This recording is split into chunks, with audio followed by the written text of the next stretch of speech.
VS classes के YouTube channel पे आप सभी का स्वागत है। हमारे चैनल पे पहले से बहुत सारे वीडियोस जो है अपलोड हैं आपके कॉम्पिटिटिव एग्जाम के पर्पज से, आपके ट्यूशन क्लासेस के पर्पज से। तो वो वीडियोस को आप जा करके देखिए, अपनी पढ़ाई जो है कंटिन्यू करिए, ठीक है। इसके अलावा जो है मैथ्स के शॉर्ट ट्रिक्स वगैरह आपको शॉर्ट्स वाले पोर्शन में मिल जाएंगे, साइंस के शॉर्ट ट्रिक्स हैं वो आपको देखने को मिल जाएंगे। तो आप वहाँ पर जा करके चीज़ें सीख सकते हैं और देख सकते हैं, ठीक है। तो हम आज की क्लास में पढ़ेंगे कंप्यूटर साइंस, और इससे पहले हमने स्टार्ट किया था, एक पार्ट हमारा बन चुका है। तो उसमें हमने क्या देखा था, कंप्यूटर्स का जो हिस्टोरिकल बैकग्राउंड है वो देखा था, कंप्यूटर की जनरेशन को हमने देखा था, कितनी 5 पीढ़ियों में बांटी गई है, किस जनरेशन में किस प्रकार का प्रोसेसर यूज किया जाता था, कब ट्रांजिस्टर यूज किया गया, कब वैक्यूम ट्यूब यूज किया गया, कब और आईसी चिप यूज किया गया, ठीक है। तो हमने क्या देखा, केवल हिस्टोरिकल बैकग्राउंड देखा था हमने कंप्यूटर का। आज की क्लास में हम देखेंगे कंप्यूटर के प्रकार, कितने प्रकार से। तो 2 अलग अलग आधारों पर हम देखेंगे। पहला कंप्यूटर का प्रकार, जिसमें 3 तरह के कंप्यूटर के आपको टाइप्स मिलेंगे। कौन कौन से? एक एनालॉग कंप्यूटर, डिजिटल कंप्यूटर और हाइब्रिड कंप्यूटर। इनको आराम से हम देखते चलते हैं और समझते हैं क्या चीजें होती हैं, ठीक है। एक होता है आपका एनालॉग कंप्यूटर।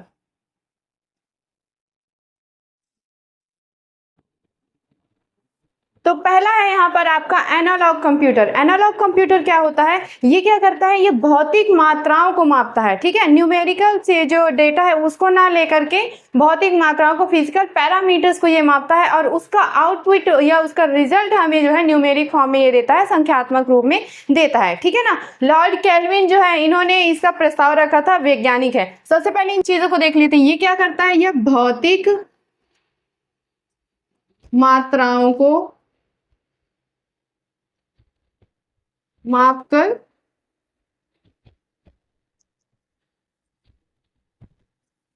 संख्यात्मक रिजल्ट देता है,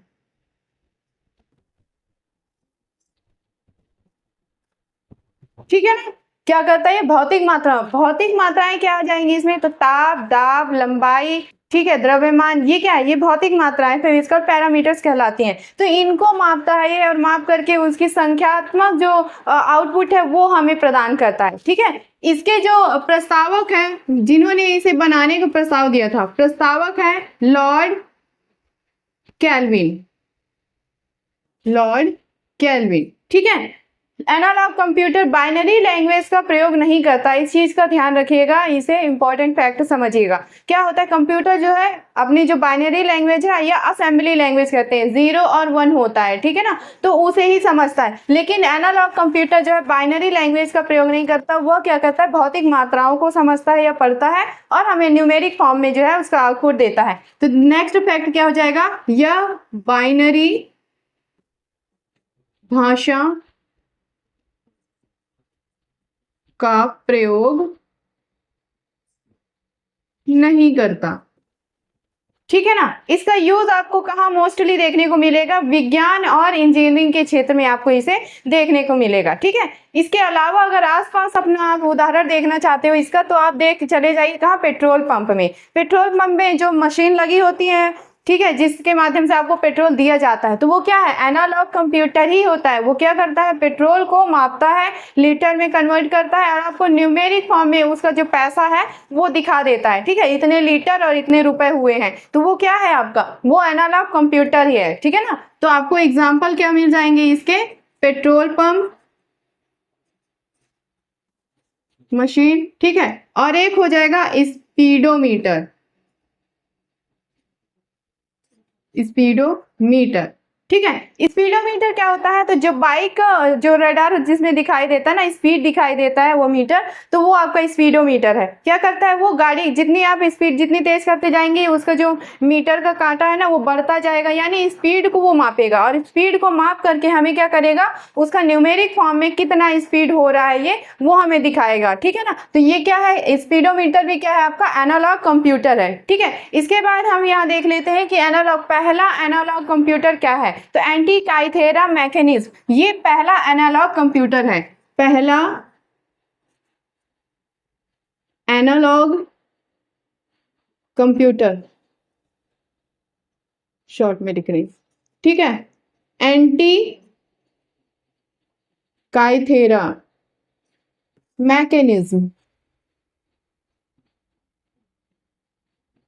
ठीक, ये हमारा पहला एनालॉग कंप्यूटर था। ठीक, इसके बाद हम देखेंगे दूसरा कंप्यूटर के टाइप में डिजिटल कंप्यूटर।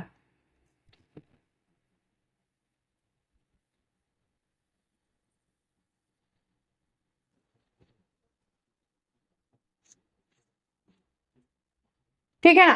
तो डिजिटल कंप्यूटर क्या होता है, तो सबसे पहले डिजिटल कंप्यूटर एनालॉग कंप्यूटर से बेटर होता है, एक्यूरेसी में बेटर होता है। ठीक है, और गणना करने के लिए यह मुख्य रूप से बनाया गया है गणना करने के लिए, कैलकुलेशन करने के लिए। और ये किस बाइनरी लैंग्वेज को समझता है। ठीक है, बाइनरी लैंग्वेज यानी 0 और 1 को समझता है ये। और जो न्यूमेरिक हम डेटा उसमें इंपोर्ट करते हैं, ठीक है, इनपुट करते हैं, उसे ही यह पढ़ता है, उसे ही समझता है और उसी के आधार पर हमें आउटपुट देता है। तो देखिए ये क्या करता है, बाइनरी भाषा को समझता है, बाइनरी भाषा का प्रयोग इसमें होता है। ठीक है, ये क्या करता है, आपका संख्यात्मक जानकारी को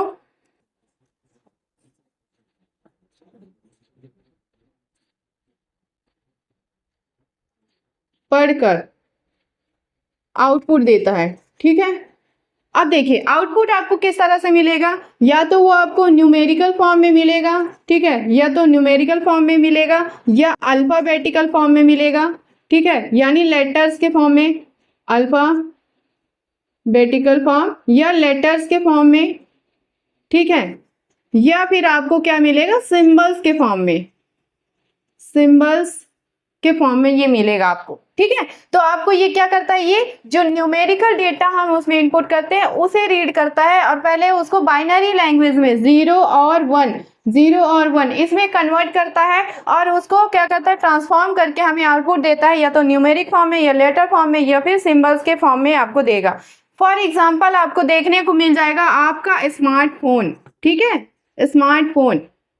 स्मार्टफोन में क्या करते हैं, आप चीज़ें रिसर्च करते हैं। देखिए बहुत सारी चीज़ें हैं, तो आप क्या करते हैं, सर्च करने के लिए उसमें आप ये तो आप न्यूमेरिकल फॉर्म में उसमें देते हैं, आप क्या ऑर्डर देते हैं या फिर लेटर्स के फॉर्म में देते हैं, तो उसको कन्वर्ट करता है। तो जहाँ पर सिंबल की ज़रूरत होती है तो सिंबल्स का यूज़ करके वो क्या करता है, आपको आउटपुट देता है। जो आपका स्मार्टफोन होता है उसमें देखिए बहुत सारे आपके फोन कॉल्स है, मैसेजेस, व्हाट्सएप, उसका क्या सिंबल बना होता है। ठीक है, तो वो क्या है, वो आउटपुट है, वो अपने बाइनरी लैंग्वेज में उसको उसने अपने अंदर फीड किया हुआ है और हमें जो है क्या दे रहा है, वो सिंबल्स के फॉर्म में उसे आउटपुट दे रहा है ताकि हमें उसे समझने में, प्रयोग करने में उसके आसानी हो जाए। ठीक है ना, तो स्मार्टफोन इसका जो है आपका एग्जाम्पल है। इसके अलावा लैपटॉप,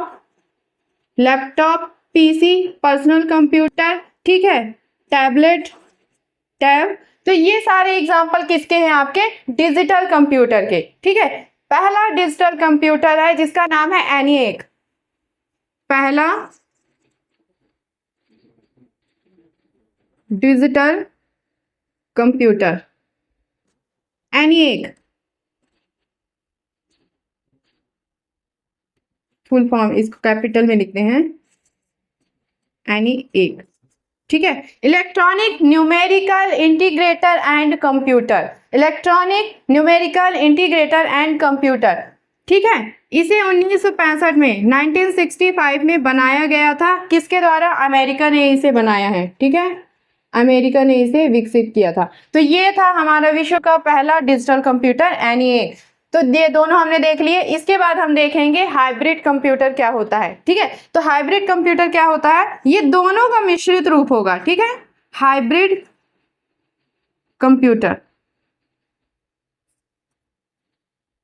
ठीक है, ये दोनों का मिश्रित रूप होगा, एनालॉग कंप्यूटर और डिजिटल कंप्यूटर। मतलब ये क्या करेगा, ये जो है फिजिकल पैरामीटर्स को भी स्टडी कर सकता है, रीड कर सकता है और उसके थ्रू हमें आउटपुट दे सकता है। दूसरा, ये बाइनरी लैंग्वेज का भी यूज कर सकता है, उसे भी पढ़कर हमें आउटपुट दे सकता है। ठीक है, इसका यूज आपको साइंस के रूप में, मेडिकल के फील्ड में ज्यादा देखने को मिलेगा, मेडिकल के फील्ड में और जो रिसर्च सेंटर है वहां पर आपको देखने को मिल जाएगा। जैसे मेडिकल के फील्ड में कैसे आपको आप देखते होंगे किस तरह से ब्लड प्रेशर की मशीन है जैसे, ठीक है, ब्लड प्रेशर की मशीन,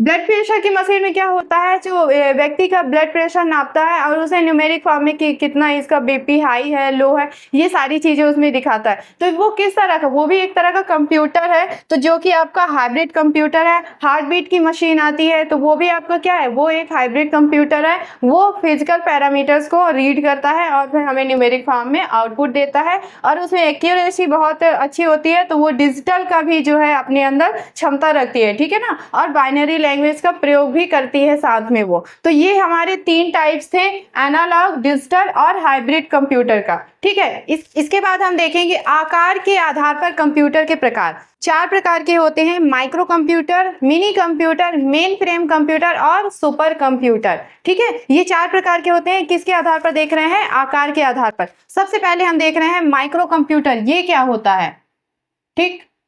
माइक्रो कंप्यूटर नाम से ही समझ में आ रहा है क्या होगा, ये माइक्रो यानी छोटा होता है, ठीक है। तो ये आकार में छोटे होंगे, ठीक है। इनकी कार्य क्षमता जो है थोड़ा कम होगी और ये पर्सनल यूज के लिए प्रयोग किए जाएंगे, ठीक है। क्या होगा, ये आकार इनका छोटा होगा, आकार में छोटे, ठीक है।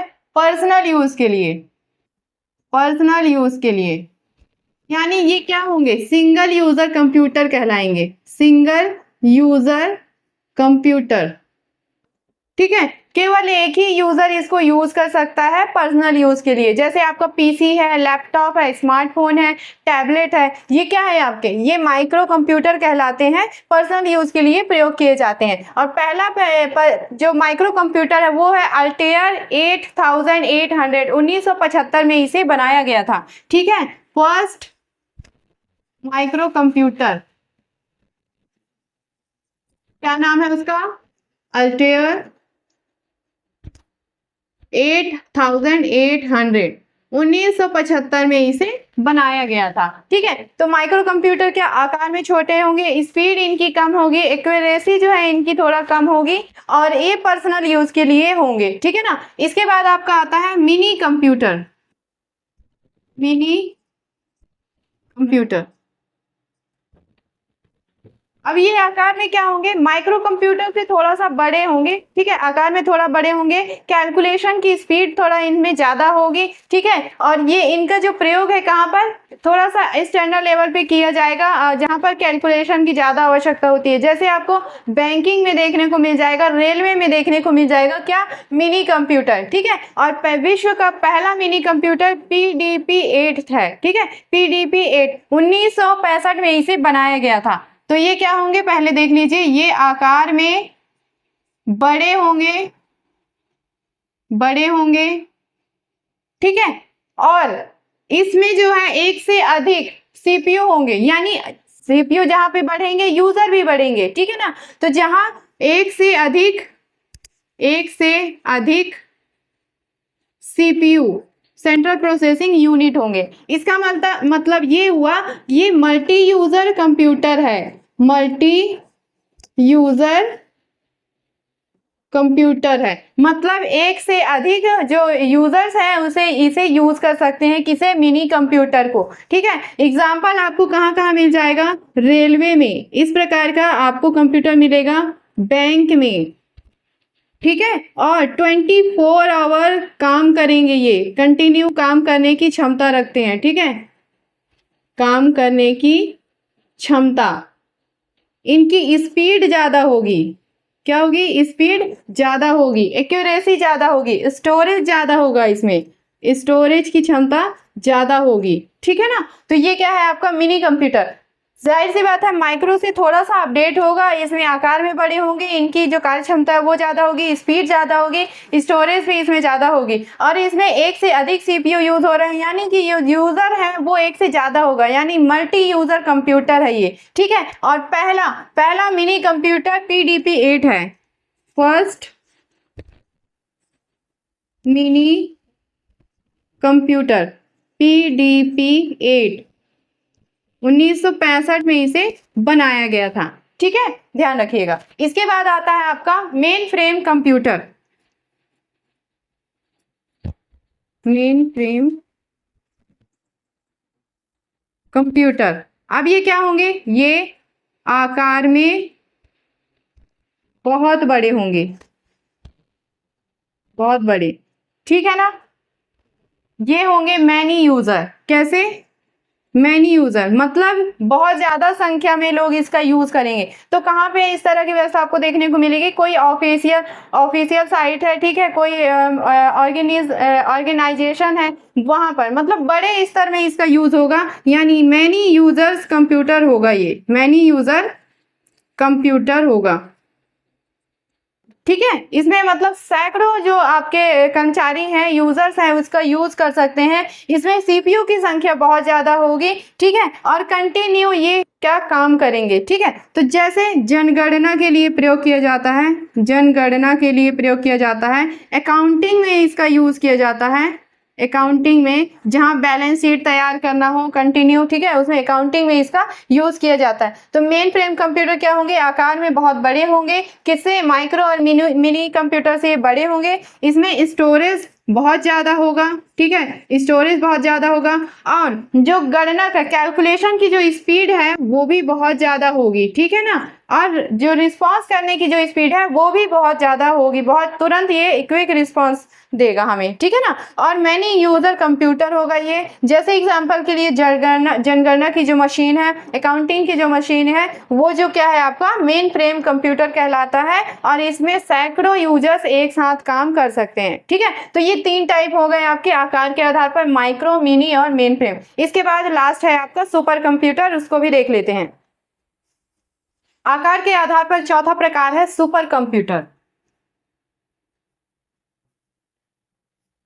सुपर कंप्यूटर, ठीक है, सबसे लास्ट में रखा गया है, तो बताने की जरूरत नहीं है कि आकार में ये बहुत ज्यादा बड़े होंगे, और आकार में बड़े होंगे तो इनका काम भी बड़ा बड़ा होगा, ठीक है ना। इसमें अनेक सीपीयू का प्रयोग किया जाएगा, मतलब सेंट्रल प्रोसेसिंग यूनिट, इसमें सैकड़ों की संख्या में सेंट्रल प्रोसेसिंग यूनिट यूज होगा, और उसके अंतर्गत हर एक सीपीयू में आपको बहुत सारे एएलयू, अर्थमेटिकल लॉजिकल यूनिट मिलेंगे, जो क्या करते हैं?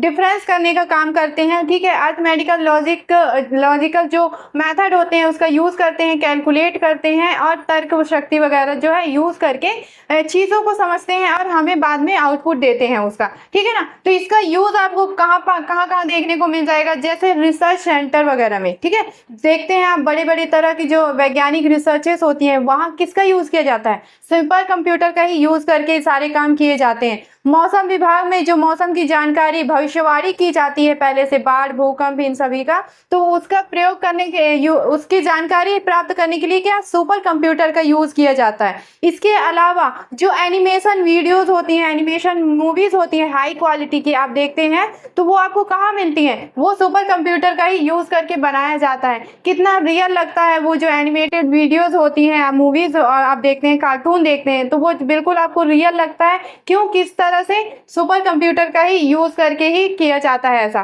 ठीक है। तो ये उसके यूज हो गए। तो आप ये जान लीजिए कि उसमें जो मल्टीपल यूजर्स हैं वो एक साथ काम कर सकते हैं। इसमें एक्यूरेसी बहुत अच्छी होती है, कैलकुलेशन बहुत बढ़िया होता है, स्पीड बहुत ज्यादा होती है, क्वालिटी भी इसमें बहुत ज्यादा हाई आपको मिलेगा देखने के लिए, ठीक है। तो सुपर कंप्यूटर में क्या होगा? अनेक सीपीयू का यूज किया जाएगा, ठीक है, CPU plus ALU, arithmetical logical unit, central processing unit. Detail में अभी हम इसको देखेंगे जब पार्ट हम देखेंगे कंप्यूटर का, ठीक है ना। इसमें क्या होगा? मैनी यूजर होंगे, ठीक है, मैनी यूजर्स कंप्यूटर कहलाएगा ये,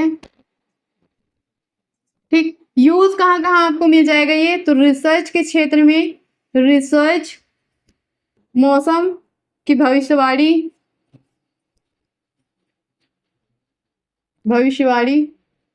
करने में, ठीक है। इसके अलावा जो एनिमेशन वीडियोस हैं हाई क्वालिटी की, एनिमेशन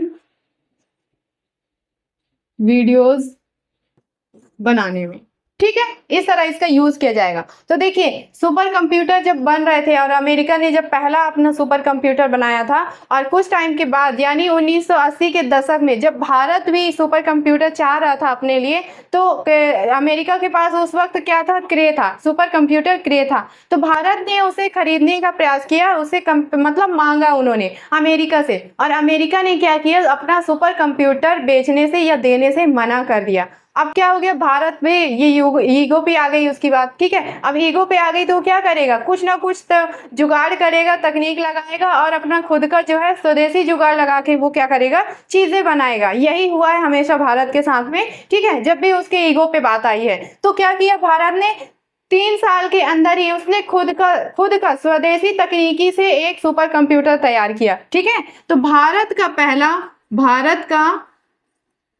पहला स्वदेशी तकनीक वाला कंप्यूटर, क्या नाम था उसका, परम 8000, ठीक है। इसे CDAC के माध्यम से बनाया गया। CDAC पुणे में है, ठीक है, पुणे, इसकी मदद से इसे बनाया गया, ठीक है। तो ये ध्यान रखिएगा, ये भारत का पहला क्या है, सुपर कंप्यूटर है, पहला सुपर कंप्यूटर है ये, ठीक। परम 8000 और CDAC पुणे में इसे बनाया गया, ठीक है। भारत में 2 संगठन है या 2 संस्थाएं हैं कहना चाहिए जो कंप्यूटर की सीरीज बनाते हैं। 2 तरह की सीरीज चलती हैं, एक पेज सीरीज चलता है और एक अनुपम सीरीज। ये दोनों सीरीज बनाने का मकसद क्या है, तो कंप्यूटर शिक्षा को विकसित करना ही, मतलब कंप्यूटर शिक्षा के प्रति लोगों को जागरूक करना ही इन दोनों सीरीज का मकसद है, ठीक है। तो 2 तरह की सीरीज चलती हैं, ध्यान रखिएगा। कौन कौन सी सीरीज है कंप्यूटर की, एक होता है पेज सीरीज, ठीक है, इसे चलाता है डीआरडीओ के माध्यम से इसे कंट्रोल किया जाता है या बनाए जाते हैं, ठीक है। और एक होता है आपका अनुपम सीरीज के कंप्यूटर, ठीक है, इसे बार्क बनाता है, बार्क। अब ये क्या क्या है, DRDO, defence research and development organisation, ठीक है। इसका फुल फॉर्म है डिफेंस रिसर्च एंड डेवलपमेंट